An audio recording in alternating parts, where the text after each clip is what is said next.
આજના તાજા અને મુખ્ય સમાચાર. નવસારીમાંથી આકાશી આફત.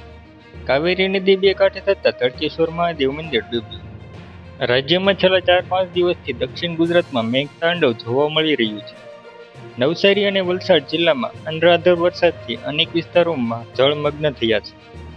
23 જુલાઈએ સવારે 6 થી બપોરે 4 વાગ્યા સુધીમાં નવસારીના ખેરગામમાં 16 ઇંચથી વધુ વરસાદ ખાબક્યો હતો. ચીખલીમાં કાવેરી નદીનું રૌદ્ર સ્વરૂપ જોવા મળ્યું. તંત્ર દ્વારા બચાવ કામગીરી ચાલુ. રાજ્યમાં છેલ્લા 4-5 દિવસથી નવસારી, વલસાડ સહિત દક્ષિણ ગુજરાતના જિલ્લાઓમાં ભારેથી અતિભારે વરસાદ વરસી રહ્યો છે. જેમાં નવસારી અને વલસાડ જિલ્લામાં અનરાધાર વરસાદથી અનેક વિસ્તારો જળમગ્ન થયા છે. નીચાણવાળા વિસ્તારોમાં પાણી ભરાતા જનજીવન ખોરવાયું છે. તંત્ર દ્વારા પૂરગ્રસ્ત વિસ્તારોમાં બચાવની કામગીરી શરૂ છે. તેવામાં 23 જુલાઈએ સવારે 6 વાગ્યાથી બપોરે 4 વાગ્યા સુધીમાં રાજ્યના 199 તાલુકામાં વરસાદ નોંધાયો છે.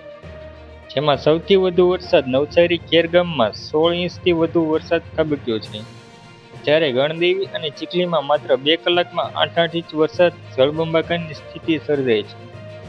દક્ષિણ ગુજરાત અને મધ્યમ ગુજરાતના અનેક તાલુકાઓમાં મેઘતાંડવ જેવા દ્રશ્યો સર્જાયા છે. સ્ટેટ ઇમરજન્સી ઓપરેશન સેન્ટરના આંકડા મુજબ રાજ્યમાં સૌથી વધુ આફતરૂપી વરસાદ દક્ષિણ ગુજરાતમાં નોંધાયો.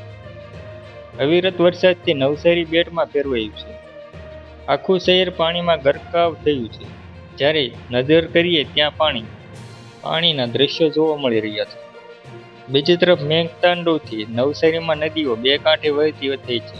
જેમાં ચીખલીમાં કાવેરી નદીનું રૌદ્ર સ્વરૂપ અને તડકેશ્વર મહાદેવ મંદિર પાણીમાં ડૂબ્યું હોવાના દ્રશ્યો સામે આવ્યા છે.